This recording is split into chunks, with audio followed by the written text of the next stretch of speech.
This is Leafs Morning Take with Nick Alberga and Jay Rosehill. Now we've got a fight started here right off the bat with Rosehill. 30 minutes of live, nonstop Leafs talk starts now.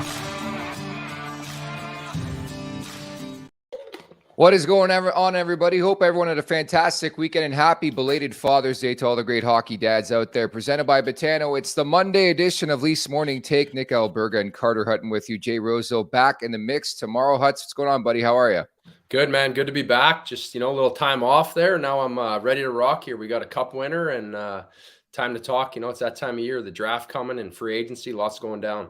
And, of course, the NHL award just a week away from Music City, a place you know very, very well. And good on you. Landed us a big, big fish today. He's the Vezina Trophy frontrunner from the Boston Bruins. Linus Ullmark's coming up in about 10 minutes from now.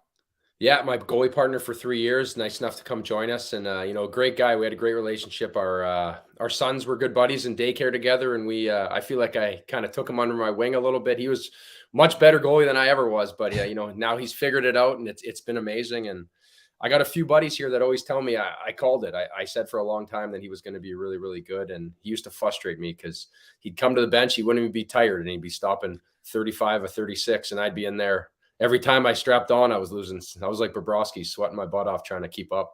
The numbers, man, were just phenomenal this year. So looking forward to catching up with Linus in about 10 minutes from now. But we got to break down Bill Karlsson, without question, the MVP of the Stanley Cup parade on Saturday in Sin City. Let's get a breakdown first. Let's look at this video. Have been here day fucking one.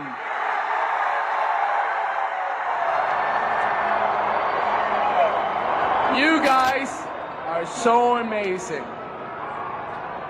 We played Arizona in the first game and we beat the shit out of them. I love the parting shots at Arizona too. Everybody seems to do that, eh?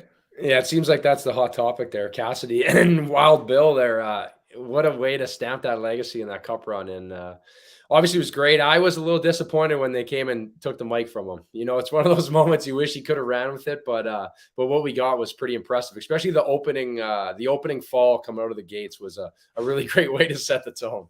Dude, I think, hearing some stories, I think most of those guys have been gunned for like the last 5 days, and it just continues and continues and continues. And I have friends out there work at Excess. They're at Excess. They're everywhere on the strip. But hey, they deserved it. It's an absolute grind. And I think every year we try to handicap who the drunkest guy is going to be. And without question, the MVP this time around is William Karlsson, who I think is only fitting considering he's an original misfit.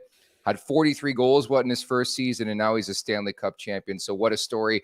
Remember to subscribe, tap that like button, leave us a review wherever you're checking us out at the LeafsNation 401 here on YouTube. Additionally, we're available wherever you find your podcast. Just search Leafs Morning Take. Don't forget to visit the LeafsNation.com for the very latest on all things Toronto Maple Leafs. Thoughts, comments, questions, or concerns, you can drop us a line in the chat down below here on YouTube. We'll get to them a bit later on in the show. But for now, let's get over the boards. Start with the very latest, and a bevy of news and information came out, I guess, on Friday afternoon, as it always does, because we love the news dumps, of course, here on this show. But it sounds like talks continue and that the Matthews camp and Brad Treliving and company and Shane Doan, I believe, went out to AZ last week and met with Matthews, and everybody's being optimistic and positive. But the intriguing part of the story is it sounds like Toronto's trying to go 8 years here. Yeah, which is not really that surprising, right? You're trying to get him, you're trying to lock him in, give him what he wants, but it's going to be interesting to see what he takes, right? This is a real moment for, I think, the organization and for Austin to see where his commitment lies and what he wants. And does this Shane Doan factor, we know that he grew up watching Shane Doan, that he idolizes him. Now he's with the Leafs. Is this something that's going to help push him over the top to bring him in? And, I think, again, we have to look at what does he want, right? You look at the deals that, guys taking pay cuts. You talk about, Crosby or even McKinnon taking a reasonable number who won a Stanley Cup. You talk about where McDavid is with his number. And so it's going to be interesting to see what he reels in here. And, it's definitely something they have to get done. I was going to ask you, too, as somebody who most recently played in this league, how much do guys care about perception? Like, obviously, you're going to have some guys who are just so egotistical. They don't give a shit what's going on. But do the majority of players actually care what's said about them in the media and stuff like that? I would assume that Austin has it pretty probably turned off. Playing in this market for as long as he has, I feel like it would be a black hole, biting on everything that comes up or your Twitter. And I think sometimes there's a benefit to that as well, right? You talk about him taking more money or less money. He's obviously making a lot more money off endorsement deals. There's other ways to make big money in such a big market like Toronto. So there's also that factor, which factors in using the social media, using your branding to really generate more revenue that can help you make up money you might lose. But at the end of the day, it's going to be a challenge. And I think for him, it's just going to come down if he really wants to be in Toronto or not.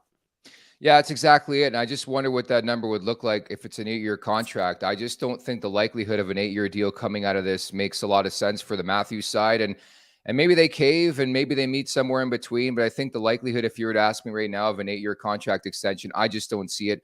I think they land on 3 to 5 years, which has been the speculation for a couple months now. But I think from a Leafs standpoint, you just want this guy signed. I really don't care how you get the job done. There's just no way you can lose Austin Matthews. And it's great to hear that he loves being a Leaf. He loves playing in this city. So I think it's all positive vibes, which is great to hear considering like a month ago, the sky was falling because Kyle Dubas, his buddy, was gone. But Brad Treliving has cleaned up the mess so far, and we'll see what happens over the next couple of weeks. But they're going to be busy, man. Like it's crazy how many moving parts. Like you talk about some of the UFAs and unrestricted free agencies 2 weeks away. Like Luke Schenn, had a great go of things in 2.0, this second run with the Toronto Maple Leafs. How far would you go in conversations? Because, I mean, it's no secret both sides are interested in an extension here, but it's got to make sense, right? Oh, for sure, right? And he's one of those guys that, like, he kind of caught lightning in a bottle here. Like, he had been struggling a little bit. He came in, but he also knows that he's kind of at the end of his rope in a sense of his career too, right? So I know he wants to be in Toronto and he wants to be there, but there might be other teams that are, may give him a little more. And at this time, he's got to kind of line his pockets too, right? I won't knock a guy for that. And yeah, I guess sometimes I struggle with it because being a lower end player for so many years, right? When you were, you're every $50,000 or $100,000 under contract was important. And, maybe he's trying to get a little more where you have Austin, who's like an extra $1 million here when you're talking about crazy amounts of money. So it is the different end of the spectrum, right? That you have to manage. And it's interesting in the cap era, especially I feel like that Matthews deal still hurts because of COVID, right? And that cap never got to where it would have been, and it would have really ironed things out a little bit. So it'll be interesting to see how this plays out for sure. But there's a lot of logs in the fire here. Yeah, because I think there's no doubt right now when it comes to Schenn, like he's not taking league min again. I think he's earned, 1.5, $2 million, 2.5 per season. And I do take issue sometimes when media and just fans in general saying, hey, he should take a discount. Like, who are you to tell, a player in this league? Like, I mean, if your work came to you and said, hey, can you take 50% less or, 25% less? You'd be like, fuck no. Like, I just don't think people humanize the situation enough. And I think the importance of these contracts and all that. And I understand there's some haircuts to be taken, but I would never naysay a player for doing that. No, I agree, right? Even for me, when I signed my contracts, we were always trying to maximize that. There was obviously other moving parts, opportunities, things like that. But what I find sometimes is we want these guys to take pay cuts. It's like we're saying you're worth this value, but will you take this? And it's tough when you start comparing it relatively to other people's careers. And obviously I understand the money we make, but it controls our whole lives. Every day, your whole life you've put into this work. And for me being retired now, the paychecks stop. So now it's like, how can I strategically, manage that my whole life? Obviously Schenn to Matthews is a different perspective, but you got to make money when you can. Yeah, definitely. And it's going to be so interesting to see what happens here the next couple of weeks when it comes to Austin Matthews and Nylander and Luke Schenn and the draft. And we expect the Leafs to be busy. Are they in on Hanifin? Like, it's just a remarkable time of year where everything comes together and then everybody can just peace out for the offseason. So we'll get to the Oliver Ekman-Larsson conversation a bit later on. Again, so thankful of you to bring in today's guest, an absolute stud, Vezina Trophy frontrunner. It's Boston Bruins netminder Linus Ullmark. What's happening, Linus? How are you, buddy? What's up, boys? How are we doing? Fantastic. Looking good, buddy. No Look at that ugly mug in the middle, huh? That's it. I'm usually sitting right behind you. He'll play third goalie here. Oh, I know. Buddy? Linus, I'm doing great. Thanks for having me, guys. Hey, our pleasure. I just wanted to get a scope of obviously the awards next week in Nashville. I'm actually going to be there. You're nominated, as we know, for the Vezina Trophy. Do you have an outfit picked out? Have you written a speech? Would you just wing it if you had to do a speech? Take us behind the scenes. How are you feeling about it right now? I think it's still kind of weird at first. It hasn't really happened yet, and we're still in Sweden at the moment. And I think once we get get on the road and start preparing in that way with our travel, I think it's gonna kind of hit me a little bit more. But we got everything in order. Got 2 fits going in there. Got a speech prepared. I gotta thank Miss Patrice Bergeron to helping me out with that a little bit. Being probably 5 or 6 times Selke Trophy winner. You can learn a lot from those guys. Linus, obviously, I knew you'd have a tight fit there. I was talking to Nick about it. I remember you always having the flashy suits, and I loved it. So going into this, right? I know for years we talked, playing with each other. I always had supreme confidence in you. I remember I've expressed that to you many times. I remember a game we played Florida. That was when Bobrovsky just signed his big deal. We beat him in a shootout, and I remember talking to you after the game, being like, "You are the next thing," right? Trying to explain it to you, and I believed in you. And what pushed you over the edge this year? What was that, kind of all came together? Like, you've had a lot of good seasons, but obviously this year was the one that, really separated you. Yeah, so there's a lot of things. Obviously, you can't really pick and choose. It was just that thing. It's not that simple. But I think most of the things were that, for me at least, being a family guy, I love being around the family. You spend so much time away from the family that when your family's doing well, you don't have to worry about the situations that's going on off the ice. You can put more emphasis and more focus on what you're actually doing. So that's happened really this year, where my whole family was thriving. My wife Moa was having a time of her life. The kids were going to school as well, and it just felt like we were right at home. And there was no extra energy taken away from me when I was on the ice.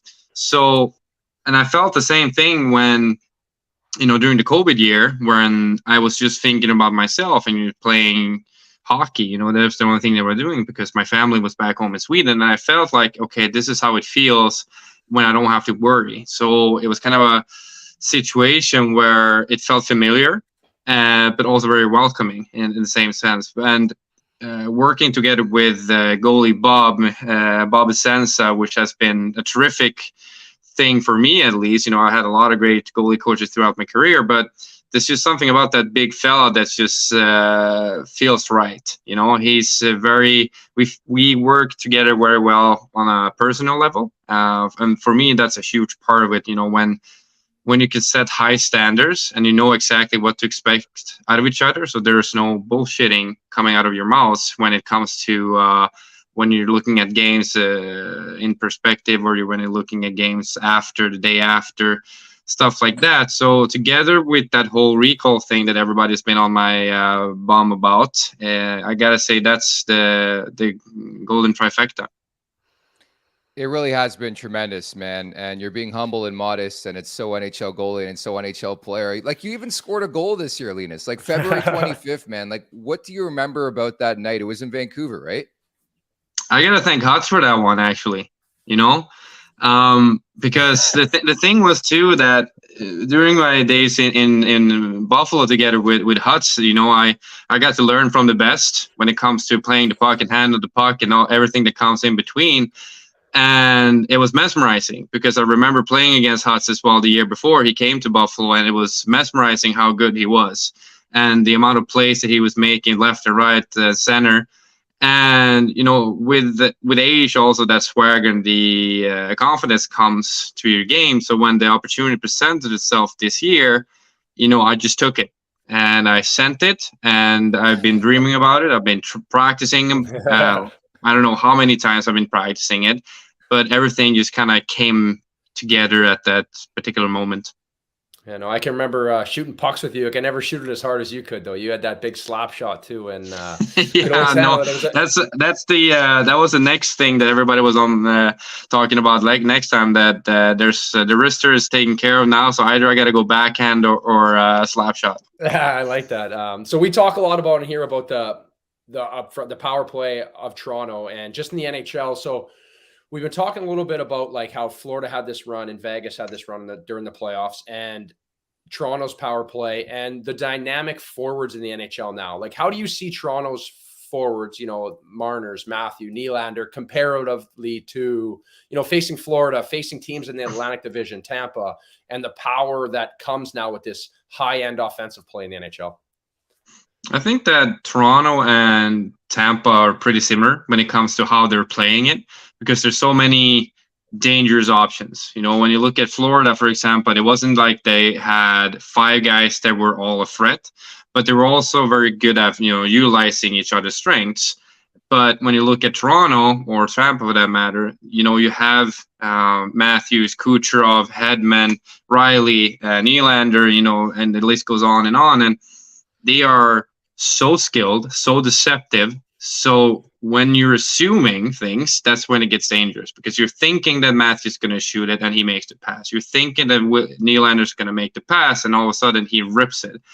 And that's what makes it so harder and so much more dangerous, is that you can't really read off of them as easy it is against other power plays. You know, as hard as it is to save a Alex Ovechkin one-timer, it's easy to read that the play is going there, but the hard part is to actually save the shot. But with Toronto, once they start getting the puck moving up and down and front to middle, you know, with Tavares up front, it's tough. You know, it's quick, it's crisp, and there's a lot of one-tees that makes it harder to, you know, read the release.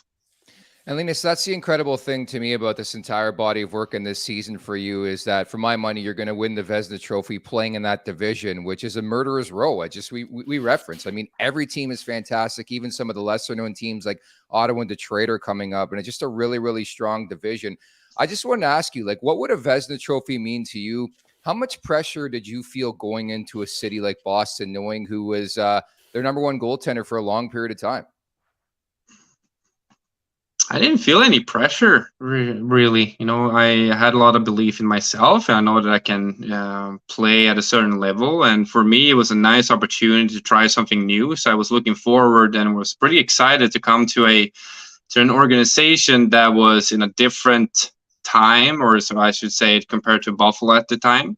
You know, they're an up-and-coming team now as well. But, you know, Boston has been such an amazing team for so many years in a row now, that just to kind of experience it firsthand has been amazing. You know, from the first day of signing, when I had a conversation with Bergie, to, you know, being 2 years in and having all these, you know, memories with all these guys. You know, we had a fantastic last season, obviously, during regular season, and it's been amazing. And, you know, I've had some conversations as well with Tukes ever since he retired, and he's always there. You know, he's easy to chat with, easy to contact whenever you have any questions.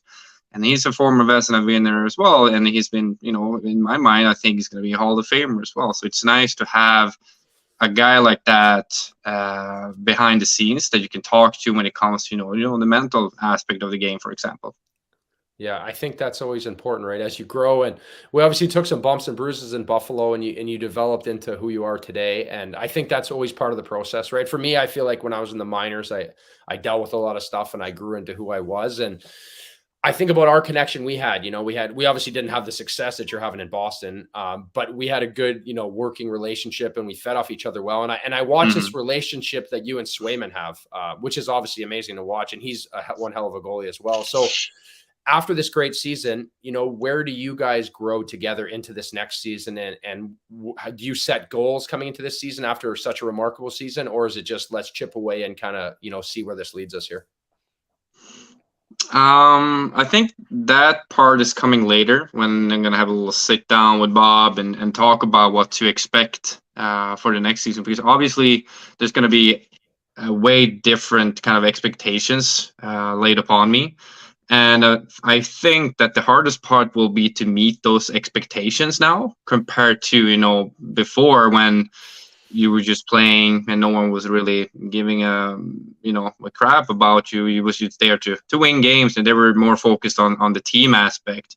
But now, when you've had a stellar season out of, in a lot of people's eyes, nowhere, there's going to be more eyes, there's going to be more expectations to match those without, you know, crumbling.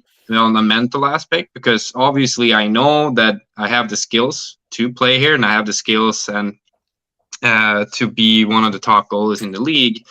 But to sustain it is also a skill in itself, and that's going to be very.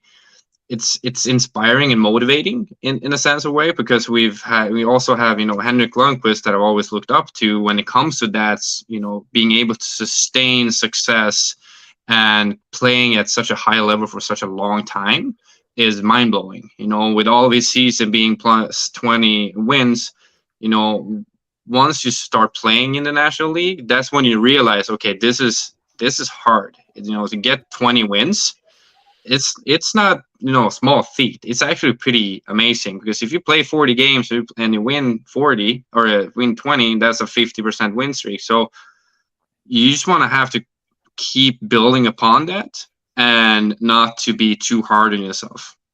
And as Hutch just referenced, I mean, having a good relationship with your tandem mate or your partner is so important, I think, right now in this day and age. And for my money, the best bromance in hockey is you and Jeremy Swayman. Taking nothing away from your relationship with Carter, of course. How does that compare to your time with Hutton Buffalo? And can you just talk about just the importance of that and how everything grew with Jeremy? I think that my time with Huts was very, it was a very good experience in the sense of way that, I was a younger guy, Huts was the older guy, and took a little bit of a mentorship role for me, at least, and treated me with respect right from the start. We set our goals. We had a lot of, you could talk about everything, and there was never any ill will, towards each other. We know that, it's not the goalie that decides if he's going to play or not. It's the coach or the coaching staff. So why should I be pissed against or towards my partner when that happens? And, the way that, Carter was behaving and presenting himself, doing stuff off the ice, welcoming me and my family into their lives and their family, we have kids that are around the same age. It was important, the aspect that when I came to Boston, I took upon that role to be the same mentor for Sway, and try to include him into our lives and try to make him a part of our family. And he's even younger than I was, and so for him to feel safe in an environment where I am is something that I am very proud of, and that our relationship together has grown to be as strong as it is. I couldn't imagine it at first, but now it just feels like it was meant to be. Yeah, it really is unreal watching you guys grow together as teammates, and it just genuinely feels like you love each other. It's awesome. I love the post-game hug, man. Appreciate your time today. Looking forward to everything down in Nashville next week. Good luck with everything, okay? Thank you very much, guys, and I'll see if I can meet you guys up there. Huh? Right on, Linus. Thanks for coming on, buddy. And I'd be in trouble if I didn't. Palmer wanted to say hi to Harry, so he told me this morning. I said I was going to talk to you, so he was pretty pumped. And send everybody our best. I will, sir, and you give our regards to everybody there home as well, huh? See you, Linus. Take care. Thank you. The one and only Linus Ullmark of the Boston Bruins. Dude, he just seems like, first and foremost, aside from the goaltending, seems like just a teammate's teammate, if that makes sense. Like a guy you just love playing for and playing with, no? Yeah, he's a great guy. He's one of those guys, you know what I mean? He's a little bit quirky. He's a goalie, right? We all have our little things. And I think as he went, he really grew into himself. He's matured and he's come into his own, but it's a process, right? Like I feel like sometimes these goalies do well, and after that, it's just a bit of a stretch. Sometimes we want success immediately, right? There's growing pains. There's times where, those years in Buffalo's where things didn't go well, he's developed into who he is today. And it's been amazing to see his success. Well, again, very appreciative to Linus coming on. And again, for my money, he will win the Vezina Trophy on Monday. It's been such an epic season for the Boston Bruins. The numbers alone are ridiculous. 46-1, 1.89, 938, 2 shutouts. And it's just so unfortunate the way it ended for the Boston Bruins, because I really felt like they were a team of destiny. And there could be some changes, monumental changes to that roster with Krejci and Patrice Bergeron, but we'll see. And I'm looking forward to seeing what Linus wears at the NHL Awards in Music City next Monday. So we're going to pause a bit. We'll wait for that Oliver Ekman-Larson conversation. I want to get to the Betano wrap-up. It's presented by Betano.ca. The game starts now. 19 plus. Please play responsibly. I'm going to put you on the spot here.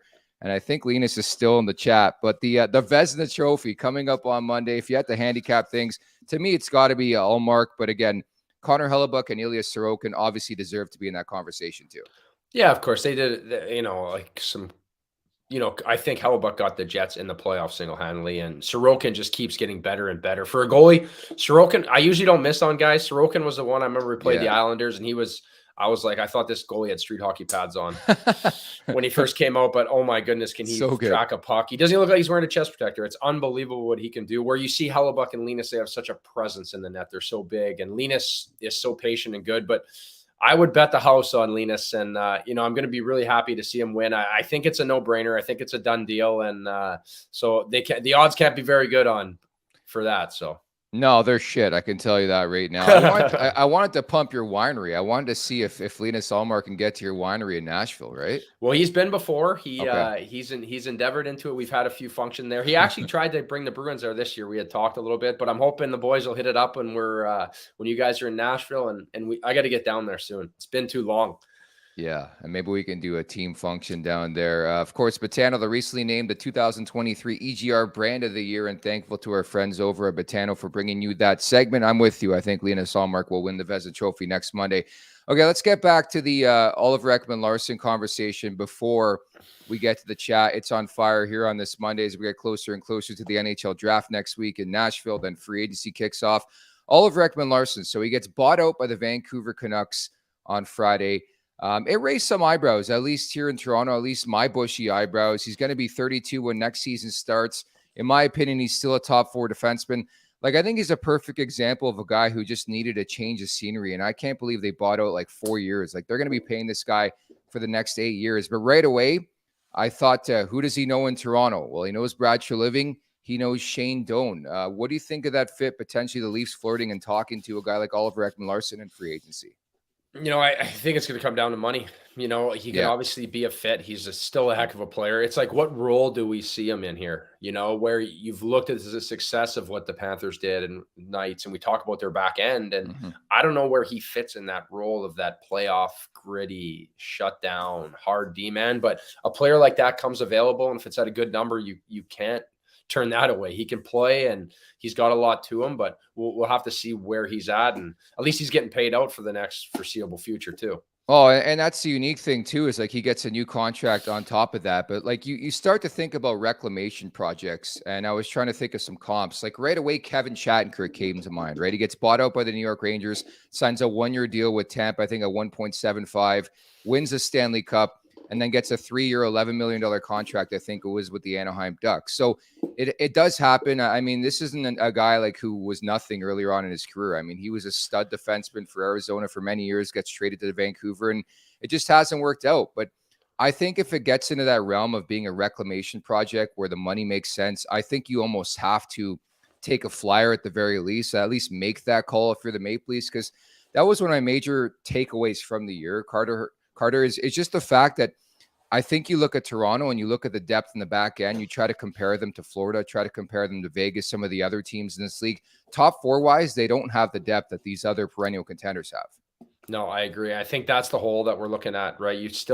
I'll put the big 4 up against anybody, but that back end is just a little far behind, and especially those big bodies, right? You even look at like some of the way that those minutes they played with, McNabb and Whitecloud. They had these players step up and play like big minutes, shut down time, and I think it's somewhere they lack. And so you get another guy like OEL who can play. Can he step more into that role and get away a little bit from the offense? Because he is good, right? He is an amazing, guys like him don't come along very often, but he's at a weird time. And I remember when Shaddy took that deal in New York, he took a pay cut to go to the Rangers because he wanted to be there. And then they end up buying him out. So then we circle back to our first topic, is he took a pay cut to try to help the team out because he wanted to be there, and he ended up getting screwed. So, it's one of those things. The teams are going to do you dirty too, one way or the other. And it's definitely somewhere they need to fill on that back end, I think, to push them over the top. I know somebody who isn't crazy about that's Travis Freeman, who's in our chat right now. He said, please, God, no, please, no. Toronto needs a number 1 defenseman. Easier said than done. I get it. I just think you're looking to build depth. And I think a guy like Oliver Ekman-Larsson, considering he's going to get paid by Vancouver, probably comes on the cheap, probably doesn't come at full value. And I think at the very least, you have to make a call knowing the teams around you are going to call on him. Like, he's been linked to Boston in the past. Like, do you want Oliver Ekman-Larsson on the Boston Bruins? Maybe I happen to think he's a better defenseman at this point in his career than he leads on and that he's played in Vancouver. But I do like the idea of a reclamation project. So we'll see if that comes to fruition. But right away, I drew the comparisons, obviously, in the relationships he's fostered and played with Shane Doan in Arizona. Having Brad Treliving, who was, I think, an AGM with Arizona when they drafted Oliver Ekman-Larsson in 2009, it does make a lot of sense. But I think without question, every team in this league is always looking for help on the back end. And certainly Toronto, if they did call, would be among a lot of other teams. So I think that's a curious thing. And I think in general, people are looking past that when it comes to Brad Treliving. I think that's the one thing this team needs to solidify and bolster here in the offseason is the back end, no? Yeah, for sure. Without a doubt, right? We talk about that. We think Wool's ready to make the jump. You still have Samsonov that you could try to get done. That back end is going to be the one that's going to get you over the grind of winning those 2-1 hockey games and keep you in that when it matters, right? We know we can win in the regular season. Got to find a way to get it done when it comes down to it. And you got to understand, I think it's going to come down to what he wants too, right? Like, does he want to go to a winner? Or is he just still trying to make as much money as he can? Because he's made a heck load of money and a boatload of it, especially in Arizona too. I remember even his house, he bought a house for $4 million, sold it for 12. He bought it it's so good. It's nuts, the money that OEL's made in his career, and deservedly so. He's a heck of a player. And, does he want to go to a winning team that's ready to try to make that step too? Yeah, fair enough. So we'll see what transpires. But again, just a thought, of course, getting bought out on Friday by the Vancouver Canucks. So Huts, we'll leave it at that.